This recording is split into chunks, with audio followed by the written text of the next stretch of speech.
Kính chào Hội Thánh. Tôi xin được phép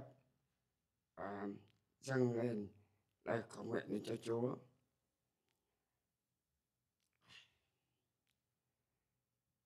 Thank you, Lord, for giving us this beautiful day as we gather in your house to be together as a family. Open our eyes, minds, and souls to your truth so we can live with wisdom and rest. Lạy Chúa, chúng con cảm tạ Chúa đã cho chúng con một ngày thật tốt đẹp. Chúng con lên đây nhóm lại như một gia đình. Xin Chúa mở mắt chúng con để chúng con thấy được chân lý của Chúa, để chúng con sống trong sự khôn ngoan và ân sủng. Amen. The topic for sermon this morning is how to cope with life changes. As we talk about life, we are talking about living organism, not a rock or stone. So it is inevitably and inexorably impermanent, ever changing and fragile. We know about the natural processes of life: birth, old age, illness, and death. Our lives also are affected by external events such as political and social unrest, economic crisis, unexpected mishaps, as we've seen in the last few months in our country and in the world. The pandemic of COVID-19 and the violent protests against racism. Do we all feel troubled, perplexed about these events? Yes, everybody, we feel perplexed, confused. But the Bible, from the first page of the Bible to the last page of the Bible affirms that this world is a fallen world, a world captured, dominated by demonic power. The struggle in the spiritual realms reflected in the physical world will go on forever till the end of the age.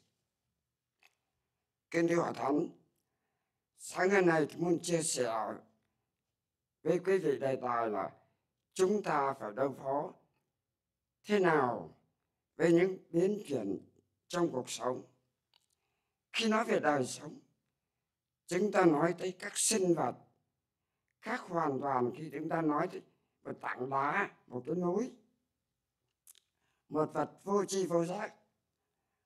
Có đời sống là có sự thay đổi theo tiến trình tự nhiên, không thể tránh khỏi sinh lão bệnh tử. Nhưng đời sống con người cũng có những cái biến cố từ bên ngoài, như sự xung đột về xã hội chính trị, những biến chuyển về kinh tế và những sự bất trắc trong cái đời sống cá nhân của mỗi người. Mấy tháng này cả thế giới bị chấn động bởi một loại vi khuẩn COVID đã làm cho mọi sinh hoạt bình thường bị ngưng lại hoàn toàn. Sau đó những cuộc biểu tình rối loạn chống kỳ thị chủng tộc này nổi lên trên nước Mỹ. Đời sống chúng ta đúng là vô thường.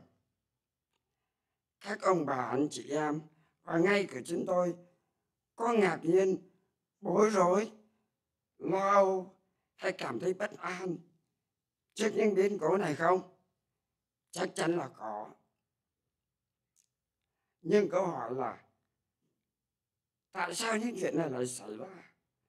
Và ai sẽ là những người giải quyết tốt đẹp những cái nan đề này? Là con cái Chúa, chúng ta không nên ngạc nhiên vì những khủng hoảng, biến chuyển bất an trên thế gian này. Kinh Thánh từ trang đầu cho đến trang cuối cho chúng ta biết rằng cái thế gian chúng ta đang sống là một thế gian đã bị sa ngã, chìm đắm trong tội lỗi, một thế gian bị cầm giữ bởi những quyền lực tối tăm. Sự chăn chiến trong thế giới thuộc linh sẽ được thể hiện qua những cái thế giới mà chúng ta thấy được. Sự chăn chiến này sẽ không ngừng cho đến ngày Chúa trở lại.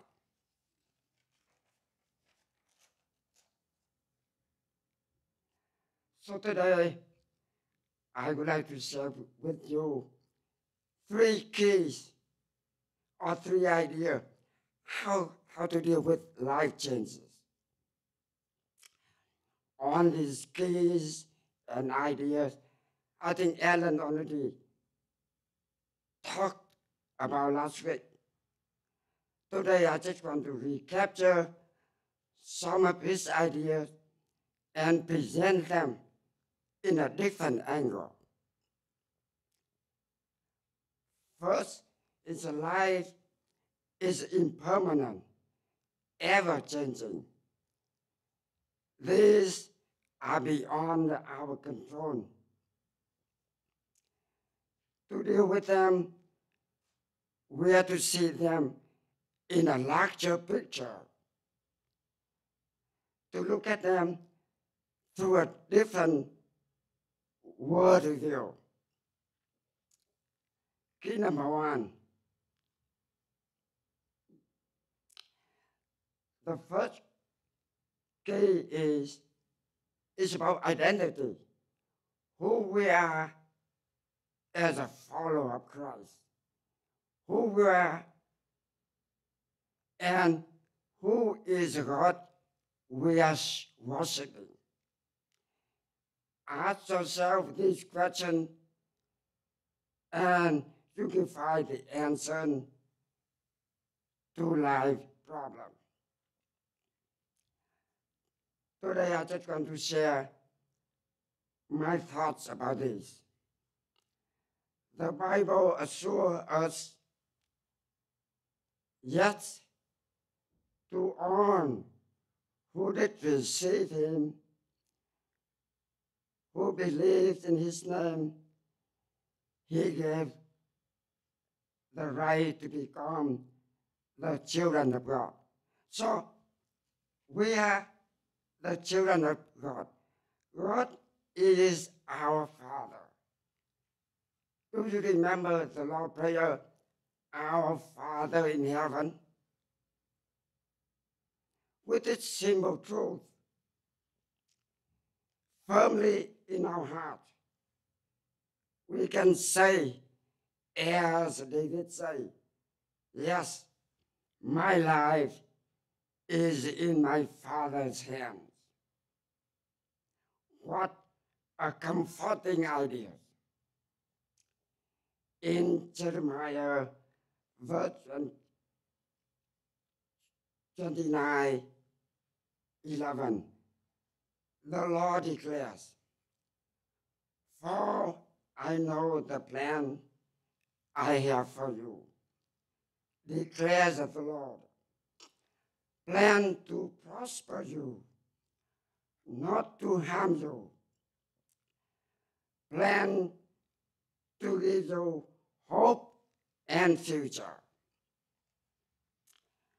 We all know about our cares, protection, and guidance of our earthly Father. Will your Heavenly Father do less for you and me? The second question is, who is the God we are worshiping? We already know that God is our Father, but we can know more about God. He is the creator of this universe. He is also the Redeemer. He rescued us from the kingdom of darkness and delivered us to the kingdom of light. While we are living on this earth, He destines all events in our lives.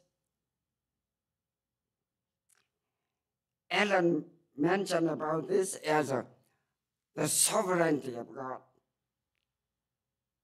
God knows every reason, every threat in our tapestry of life. But life, in some sense, remains a mystery and a wonder.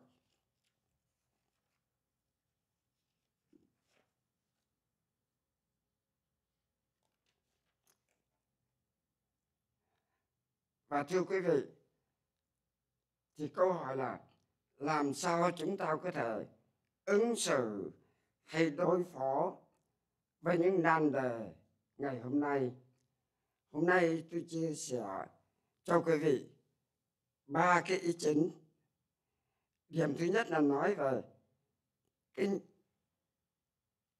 cái nhân dạng của chúng ta. Chúng ta là ai? Và sau đó thì chúng ta sẽ nói về Đức Chúa Trời là đấng mà chúng ta phượng như thế nào. Và tôi xin nói về điểm thứ nhất. Điểm thứ nhất là nói về cái danh xưng và cái bản chất của chính mỗi người chúng ta. Chúng ta là ai trong thế gian này? Là những người mà chúng ta tin nhận ân sủng của Chúa.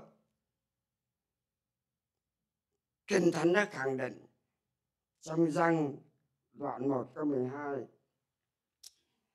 hễ ai tin nhận Ngài thì Ngài ban cho quyền phép trở nên con cái Đức Chúa Trời, là ban cho những kẻ tin dân Ngài. Chúng ta là con cái của Đức Chúa Trời, và Đức Chúa Trời là người Cha thiên thượng của chúng ta. Ông bà, anh chị em có nhớ cái bài cầu nguyện chung không? Lạy Cha chúng con ở trên trời. Tất cả chúng ta đều có một người Cha thiên thượng ở trên trời.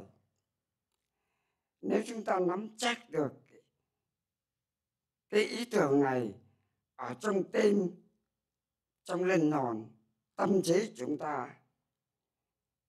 ta cũng có thể nói như vua David đã nói: cuộc đời tôi trong tay Chúa. Một lẽ thật mà cho chúng ta sự bình an, sự vững tâm trong mọi tình huống, trong mọi biến cố. Trong sách Giê-rê-mi đoạn 29 câu 11, Đức Chúa Trời nhắc nhở cho chúng ta rằng chính ta biết rõ chương trình ta hoạch định cho các ngươi. Ta có chương trình bình an, thịnh vượng cho các ngươi, chứ không phải là tai họa. Ta sẽ ban cho các ngươi một tương lai đầy hy vọng. Trong chúng ta, ai cũng có thể cảm nghiệm được cái tình yêu thương, cái sự bảo bọc, cái sự soi dẫn của người cha trần thế. Chẳng lẽ cái người cha thiên thượng lại làm ít hơn? Câu hỏi chúng ta là cái đấng thờ phượng chúng ta đang thờ phượng, cái đấng mà chúng ta tôn vinh là ai?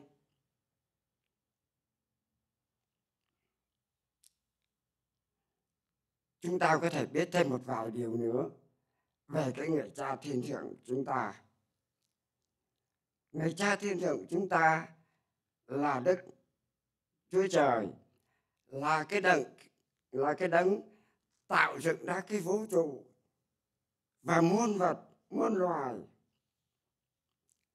và cái đấng đã cứu chuộc chúng ta từ cái vương quốc tối tăm và đưa chúng ta vào cái vương quốc ánh sáng. Với con mắt trần tục và những sự giới hạn, với sự suy nghĩ hạn hẹp của con người, chúng ta không bao giờ có thể hiểu hay tin nhận những cái sự thật kỳ diệu này. Hôm nay chúng ta sống giữa thế gian, nhưng chúng ta không thuộc thế gian. Ellen có nhắc tới cái quyền tể trị tối cao của Đức Chúa Trời.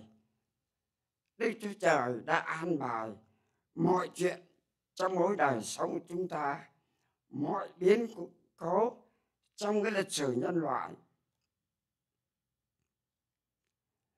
Và thưa quý vị, chỉ có Chúa mới biết được, nếu cuộc đời chúng ta như là một tấm thảm, chỉ có Chúa mới biết được từng mũi kim, từng cái nét thêu trong cái tấm thảm cuộc đời chúng ta. Và đời sống của mỗi chúng ta vẫn luôn sẽ là một cái sự bí hiểm, một sự mầu nhiệm.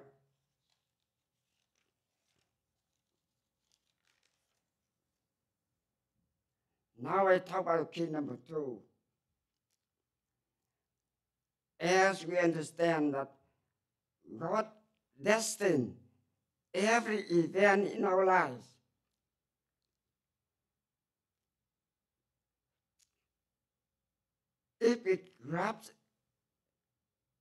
if we understand this idea, we will see the world differently. Apostle Paul told us to be content in every circumstances because God already has the best plan for us. We should embrace all events that come to our lives, bad or good. We embrace our lives whether it is smooth sailing or sailing through stormy sea. We all know advice that Paul wrote in Romans 8, verse 28. We know that in all things God works for the good of those who love him, who have been called according to his purpose.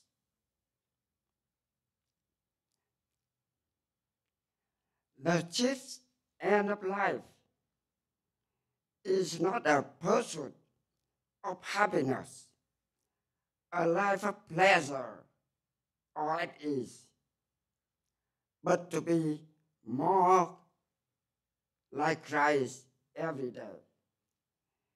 We should be thankful for all things and count the blessing. Always remember that any difficulties, challenges will make our faith stronger, more mature, so we can be more like Christ. Và thưa quý vị, tôi xin tới điểm thứ hai.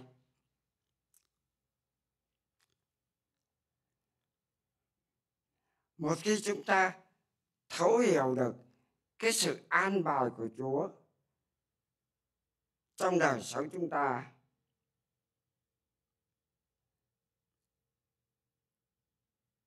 thì chúng ta phải thay đổi cái nhìn chúng ta về những chuyện gì trong đời sống.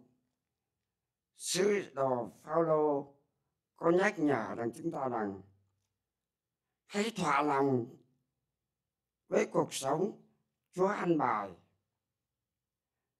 vì Chúa đã xếp đặt một đời sống tốt đẹp nhất cho mỗi người chúng ta.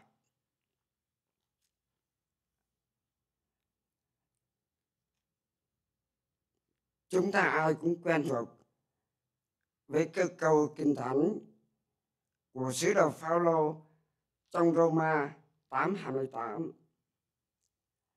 Chúng ta biết rằng mọi sự hiệp lại làm ích cho người yêu kính Đức Chúa Trời, tức là người được kêu gọi theo mục đích của Ngài.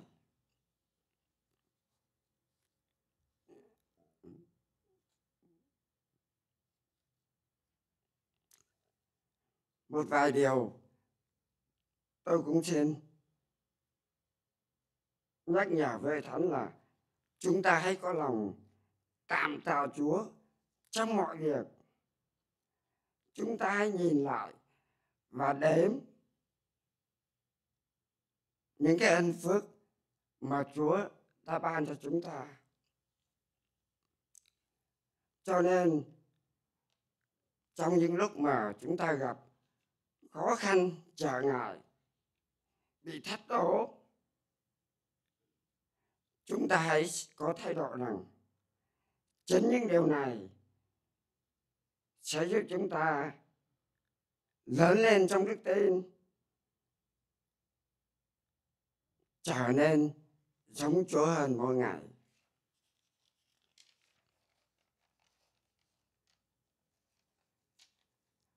Now I talk about key number 3. After we talk about who we are, who God is,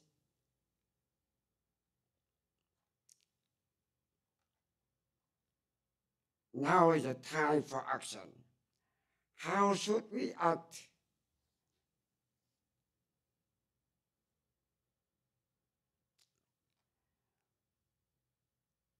We have a very simple principle, regardless of any circumstances. We have only one way to act.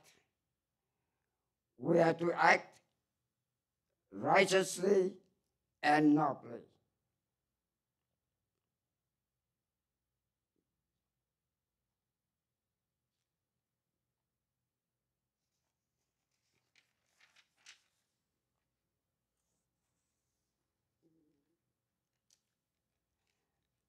In Proverbs 1, verse 3, do what is right, just, and fair. I also think of another Bible that summarizes all the essence of the Old Testament in Micah 6:8. He has shown you, O mortal man, what is good, What does the Lord require of you? To act justly and to love mercy and to work humbly with your God. Imagine a society when we follow this simple instruction. How beautiful and how peaceful life would be. Và bây giờ tôi nói tới điểm thứ ba. Nói về chúng ta phải hành động làm sao, phải xử thế làm sao với tất cả những sự biến chuyển trong đời sống. Với cái nhìn và cái thái độ mà tôi đã vừa chia sẻ, cái bí quyết rất là đơn giản.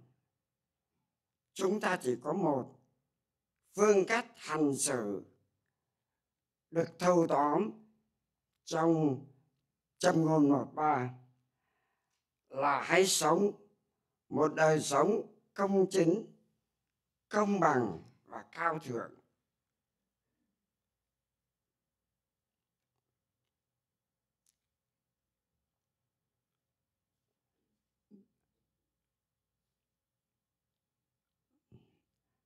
Hãy coi cả cái đời sống của mình từ cách suy nghĩ, mỗi lời nói, mỗi hành động như một cái lễ vật dâng lên cho Chúa.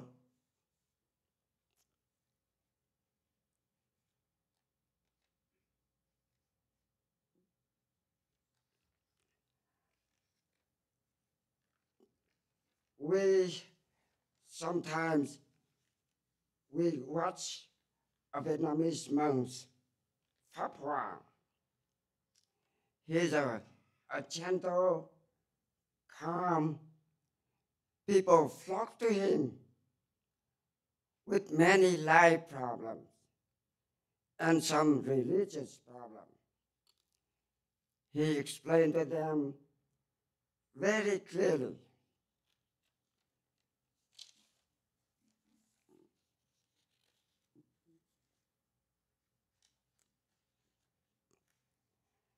He explained to them very clearly and showed them how to resolve on this problem.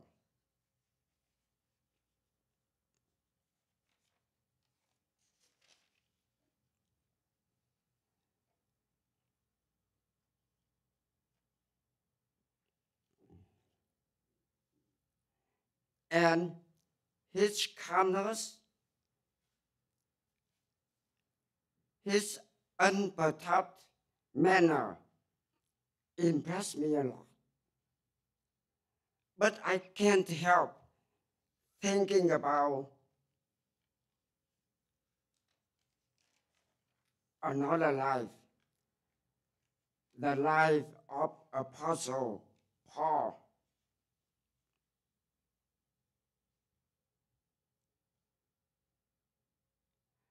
We know that Paul had quite a difficult life.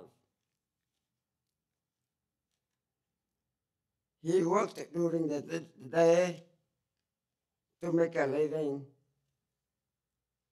and in his spare time, he went around preaching about the gospel.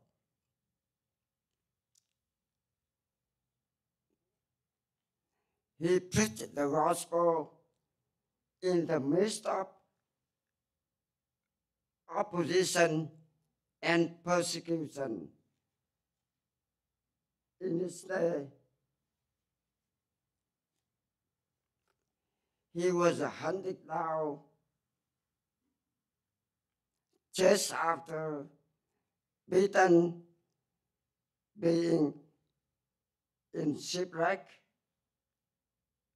chained in prison, on for the sake of the gospel. The division, the immorality, and the distortion of the gospel by the false teacher in the church pained him greatly. He endured all this because he had a mission.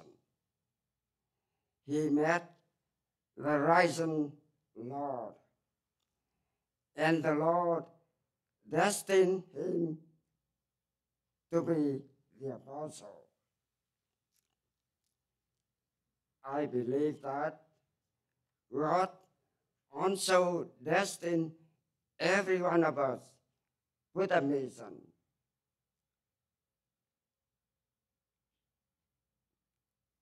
Every of us has an unique person on this earth. Let our greatest choice is to fulfill God's will in our lives.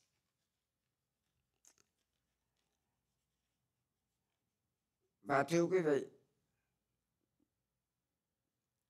tôi đã trình bày cho quý vị ba cái chìa khóa để làm sao mình đối xử trong mọi tình huống.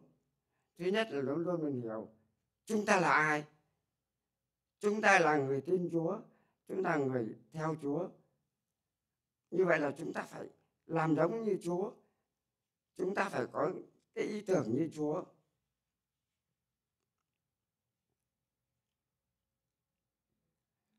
Chúng tôi thường lên trên mạng nghe thầy Thích Pháp Hòa giảng Phật Pháp. Con người ông ta thật hiền hòa, thật là điềm tĩnh. Mọi người khắp nơi đến với ông với tất cả những cái chuyện trong cái gia đình, trong cá nhân, những câu hỏi về Phật Pháp lên hỏi ông trả lời một cách rất là rõ ràng. Cái cội rễ của những cái sự nan đề nó như thế nào và giải quyết nó như thế nào.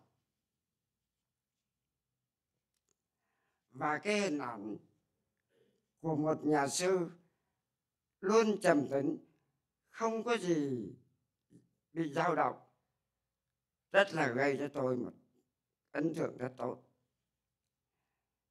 Nhưng phản ảnh lại, tôi nhớ lại hình ảnh của sứ đồ Phaolô. Chúng ta đã biết là sứ đồ Phaolô có một cái đời sống rất là khó khăn. Cả cuộc đời ông ta, sứ đồ Phaolô đã lao tác để xây dựng những hội thánh đầu tiên.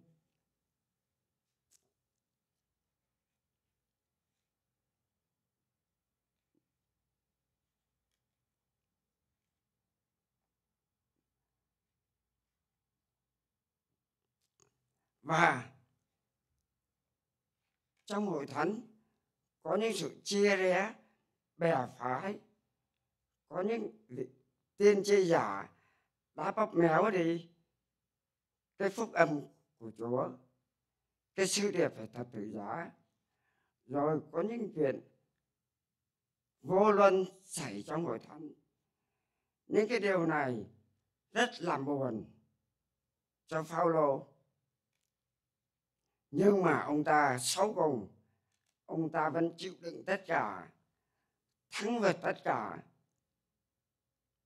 Vì sứ đồ Phaolô nhận ra được rằng ông ta có một sứ mạng. Ông ta đã gặp Chúa sống lại, và Chúa đã giao cho ông ta một cái sứ mạng là đi rao giảng lời Chúa. Và ngày hôm nay tôi tin rằng Chúa cũng giao cho mỗi người chúng ta trên đất một cái sứ mạng, và mong rằng một cái đời sống tốt đẹp nhất là làm sao chúng ta làm được mọi ý Chúa qua cái đời sống của chúng ta.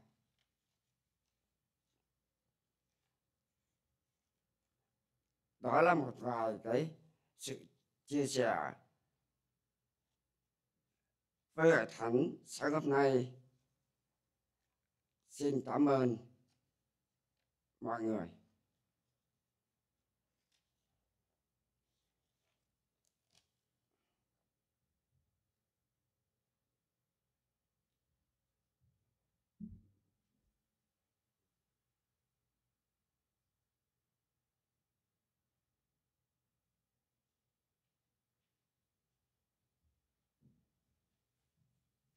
Đứng lên để chúng ta cầu nguyện.